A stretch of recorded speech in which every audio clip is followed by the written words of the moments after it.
Dog Films presents Paid to Dream with Charles Dennis. Hello, welcome back to Paid to Dream.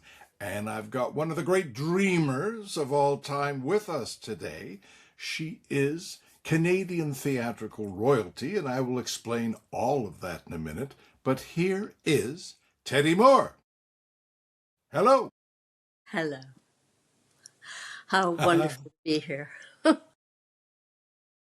Well, how wonderful to have you, as they say. Now, for people who may not know about Canadian theatre, and that's probably most of the people south of the 49, there was no Canadian theatre per se until a lady named Dora Mavor Moore in the 30s and 40s of the last century started directing and producing, and people on Broadway who get Tonys may not know that Tony is named for a lady named Antoinette Perry, while in Toronto theatre, the theatre awards are called Doras, and they are named for Dora Mavor Moore, a Glaswegian, that's a name I always love to use, who came to Canada when she was 6 years old. Are you aware that you and your grandmother, your birthdays were 3 days apart? Yes, very much so. Yeah. Did you ever have a joint birthday party with her? No. No, I didn't. I should have, but I never did. All the things we didn't do. But I just did want to say about the Antoinette Perry thing and the Tonys. Around the same time, I'm not exactly sure, you're much better with numbers and things than I am. All across the country, in various cities, women were starting theaters. So the one in Winnipeg, I think, is named after a woman. Certainly the one in Vancouver is named after the woman that started the theater out there. The awards I'm talking about now, the theater awards. So interestingly, the starting up, certainly, of the energy in this country, and that goes for also the Ottawa Theater, which was run by, oh my God, I'm going to have name problems now. You know perfectly well, Queen Millie Hall? Amelia Hall. So they were all, they all came after Dora in a way, but because she did it out of desperation to survive. She did it in a barn on her property. It was an old barn that she turned into a theater, and everybody worked for next to nothing. It was hilarious. She was very Scottish about the paying, and she would entertain her entire cast with one Mickey of scotch. It was like that, She had no money at all. She was the first Canadian to be accepted into the Royal Academy of Dramatic Art, aka RADA. That is correct. Where in I also 1912. and I also you went years later. Yeah. And she came to see me, bless her heart. My father never came to see me in anything I did in England, but my grandmother trucked over to see me at RADA, which really meant a lot to me. I'm always, for me, the famous RADA class was the class of 1954 that had O'Toole, Finney, Alan Bates, Brian Bedford. It was an amazing collection of actors. Do you know who else was in her class in 1912? Were there any other? No, I don't. Can you tell me? No, I don't. It's worth looking into. No, yeah, it would be fun to look into it, but I don't know, and I'm not sure how great the records are going back that far. It was a more casual operation, I think, early on. Well, but I'm sure that there's a book in the attic. If you flip back, oh yes. And then she had 3 sons, one of whom, Mavor Moore, or James Mavor Moore, as was his full name. He was a remarkable character. He was in military intelligence during World War II, and then he was blind. He was blind. Really? He couldn't see. He couldn't put his makeup on. It was very difficult because in the olden days, nobody put your makeup on in the theater in this country. Anyway, there was no makeup artist. Excuse me, we did it all ourselves, and he couldn't see to do it. It took him twice as long. So that's why I remember intelligence anyway. When Rod Steiger did Moby Dick, the tryout of Moby Dick at the Royal Alex with a lot of the members of the Stratford Company, he did not know how to put makeup on. and they had to make him up every night. I bet they did. What fun. Although he had a full beard, so I don't know how much other than the eyes. I'm putting up the retro interview with Rod Steiger. You're really going to love that one. He was Well, amazing. the makeup thing was funny because we did have I did have makeup training at RADA. I did know quite a lot about makeup, but it was the 60s when I was at Stratford, and it was the big eye makeup time. And myself and the other girls were wearing a lot of this too much eye makeup, the wrong kind of eye makeup, entirely wrong. And when the season was over, Christopher Walken, who had been working with me in the season that summer, gave me a book called Theatrical Makeup. It's about 2 inches thick. He never said a word, but at the end of the season, he gave me this book as a present. Fix this about your work. Who else was in your class at RADA?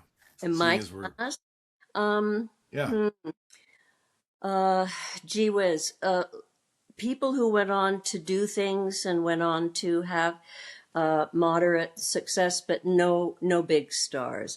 And interestingly, it's very interesting, this business of what you mentioned, that class in 54 at RADA where all these extraordinary men were. The same thing happened in Montreal in the 50s, where all these guys were all born at the same time in the same place and became the biggest actors all, in the States and in England and here. So there was Plummer, Chitchery, Hutt, and they all were working with. Bill was from Toronto Was from Toronto, but because he Bill. went up there to work with her in Ottawa. They were all working together, these guys. And there was another one who went to the States. I've forgotten his name because I'm so bad with names now. Oh, and you mean at the Ottawa Rep? And Plummer, yeah, and Plummer was there, and Because all Bill Shatner. Shatner was in the box office, which Bill Hutt never let anyone forget. He was in the box office. But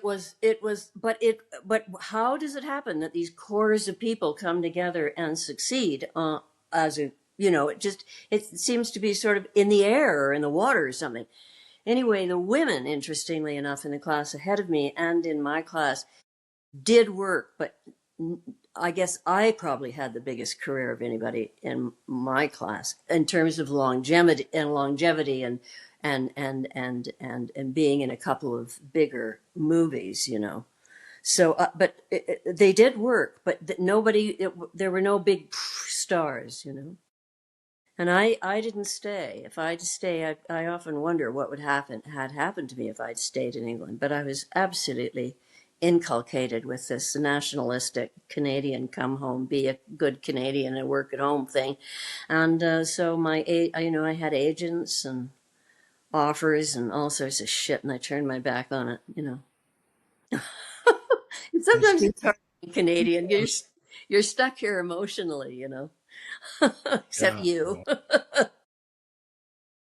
I have little pangs. I have fond memories of my season at Stratford. Book I was supposed to write and never did because John Hirsch threatened to sue me if I wrote a word, Oh which is a dear. whole other That's just story. what an But experience he was. yeah, yeah. I used to call the spider. I called him because he had those brows, just like a spider.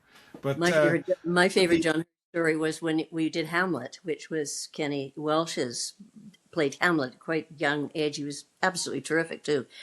And it was quite an interesting production, but he gathered us all together in the theater in the main stage to tell us all about his ideas about this Hamlet he was going to direct. And we left the theater higher than kites, all of us. We were so excited. This was so wonderful. And we went to the Stratford bookstore to get some research because, no internet or anything in those days. And we saw this book, something Shakespeare by this guy named Jan Kott. And we thought, oh, let's get that. And we opened it up, and his Jan Kott's introduction to his book was exactly what John Hirsch had said to us in the meeting. He didn't even change the wording of some of the stuff. It was like, oh, what? My gosh, we said.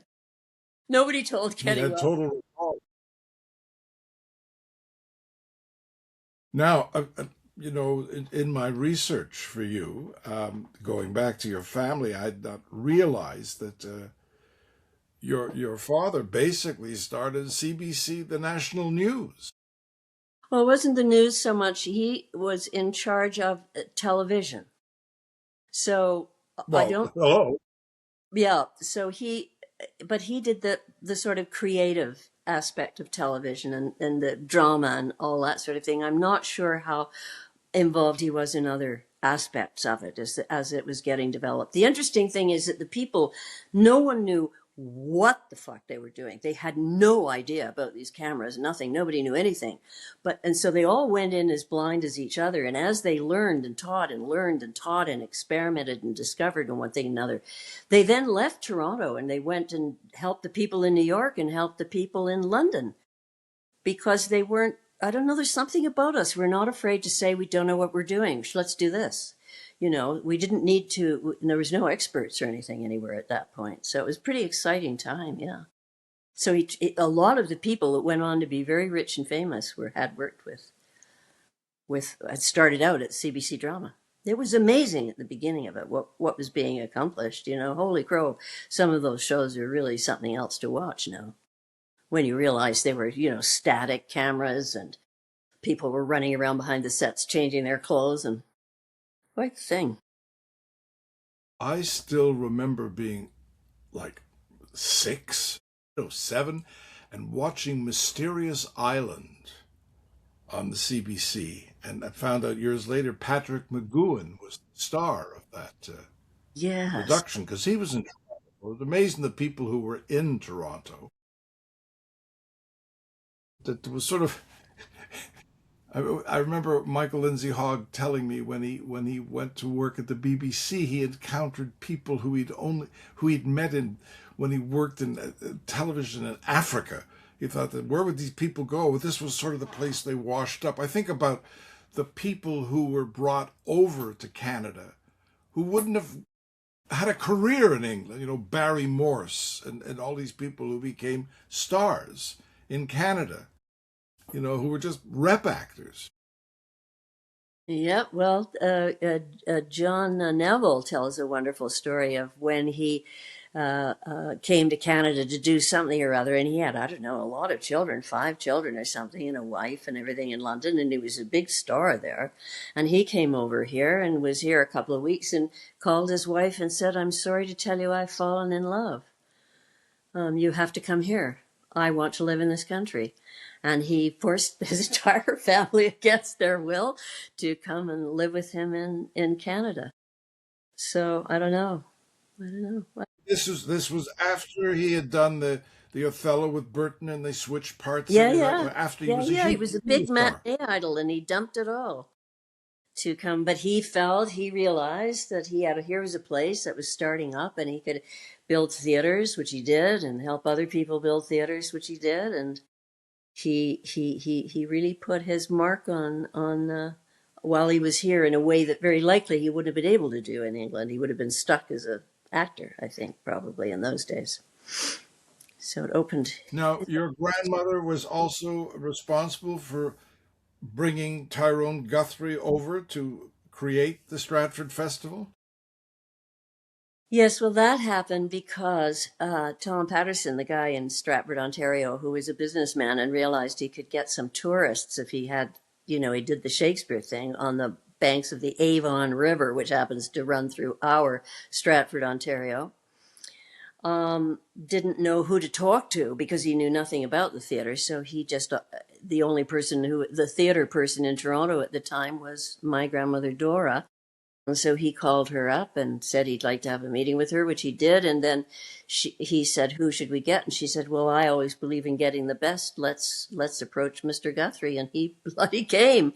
And he came over imagining that it was all a waste of everybody's money, that he wouldn't be interested. But he was just absolutely caught up with excitement. So I only met Dr. Guthrie once. It was in that '67 season, and he came as he did every year to talk to the company, and the famous when he said acting is like picking your nose. There is no correct way to do it, and then demonstrated hilariously about 8 different ways you could pick your nose. You know, those who just stick it in and get on with it, those who pretend they're not really interested, and they sneak it in. You know, it was great. But Oh, how he wonderful. was so tall. He was incredibly tall. And tell me Well, about in the meeting. In Dora's living room, all the furniture she had was the furniture that had been basically brought over from Scotland when her parents immigrated. So it was very old, and the old people in olden days were a lot smaller than we are. Never mind Tyrone Guthrie, and it was hilarious. Had very difficulty getting on and off the chairs, in and out of them, and he sat there with his knees right up by his ears. Anyway, he ended up deciding to do it, and he believed that they needed stars from England, 2 stars from England, and then he wanted the rest of the company to be Canadian. And he auditioned everybody all over the place. And it was a little awkward situation because my dad Mabor was an actor as well, and an important actor in the early days of television and theater here in the city of Toronto. He was terribly keen to be part of the company, but Guthrie felt slightly embarrassed about asking him to audition, so he didn't get a role in the first year, and it really hurt his feelings. But he did.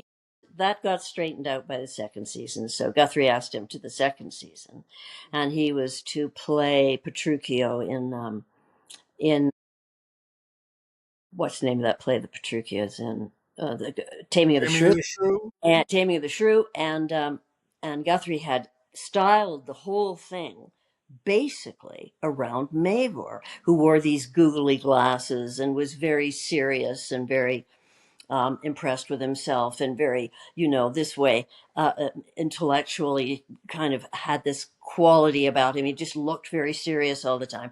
And he'd set up the whole comedy on this character looking this way. And it was a modern dress. It was, Wasn't it in Western garb?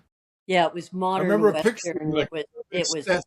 yeah, it was not. Anyway, well, my dad absolutely couldn't get his head around the fact that he couldn't play Petruchio the way he wanted to play Petruchio or be in a production that he wanted to be in. So he just bloody well argued with him all the time and then was actually fired. What happened was that he fell and broke his ribs. He fell over a costume basket or something and hurt his ribs, had to get strapped up. So then they fired him, said he couldn't do it, gave the part to William Needles, who had never played a major part in his life. It completely terrified him. He got PTSD from it for the rest of his life. And hilariously, this picture of William Needles playing this wacky view of the first, the beginning of modernizing Shakespeare and doing other things with it that Guthrie had done, is in all sorts of texts and books all over the world as an example of what you can do with Shakespeare. And my poor dad, not he didn't end up in that picture, even though the whole thing was designed around him. It's such a funny world. It was, Thank and you for clarifying. You said that your dad was, and I said, but I could have sworn the photo I saw was of Bill Needles, yeah, and it yeah, that's how we was. got the Thank part. you And very much. he talked about it till he practically died. How upset, how terrifying it was. I mean, now he'd He have looked like Charles PTSD. Nelson Riley, Yeah, when the whole didn't he? thing He looked that was like all, the glass. and Guthrie had gotten inspired by Mavor, and my dad wouldn't let him tell him what to do. It was so sad. Oh God, I was only 6, but I remember all the Sturm und Drang and hysterics in the bedroom. Did you hang around? Did you hang around backstage when you were a kid? Not uh, let I didn't. I did a little, but not a lot. Dinah Christie was there, who just passed away last week. Just passed away. Yeah. She was there. She was the call boy, and because she was there with her dad, and she was 3 years older than me, or 4 years older than me, I think. She was 83 when she passed, and uh, so I would I hung around with her a bit, and she sort of babysat me or whatever. But mostly, I wasn't around it so much then. What did happen though was that my father then got a job on the Toronto Telegram, which was one of the papers in the big papers in the city, and he was the theater critic. And my mom was never all that fond of theater. Poor woman, she married the wrong guy. Anyway, so he would often take me to the openings of Stratford. So as I grew up from 6, 7, 8, 9, 10, 11, 12, I was there at all the openings. And by then I was pretty at home with the whole situation. And I was hanging around with people afterwards and all that stuff, you know. And It was fourth generation of this clan. Your son Noah did not go into the theater. He did act for a bit, but he's now known as 4T. 40.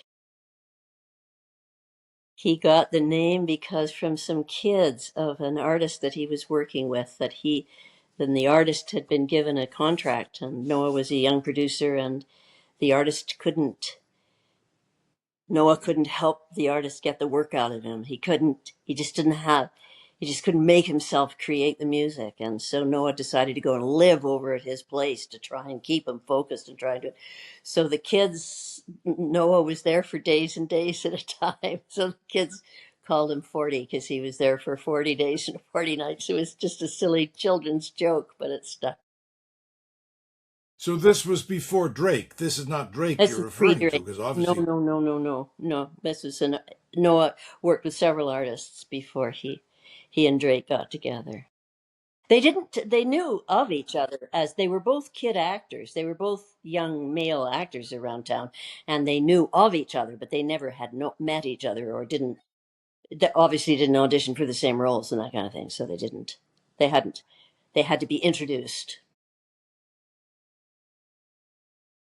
They didn't know each other. Noah did quite a lot of film and television work when he was a teenager, and then he was one of those kids, one of those young people that his awkward age wasn't good. It wasn't cute. You know, he didn't maintain the sort of real cuteness that he had at the teenage change. You know, and by then he was into music, so he didn't care.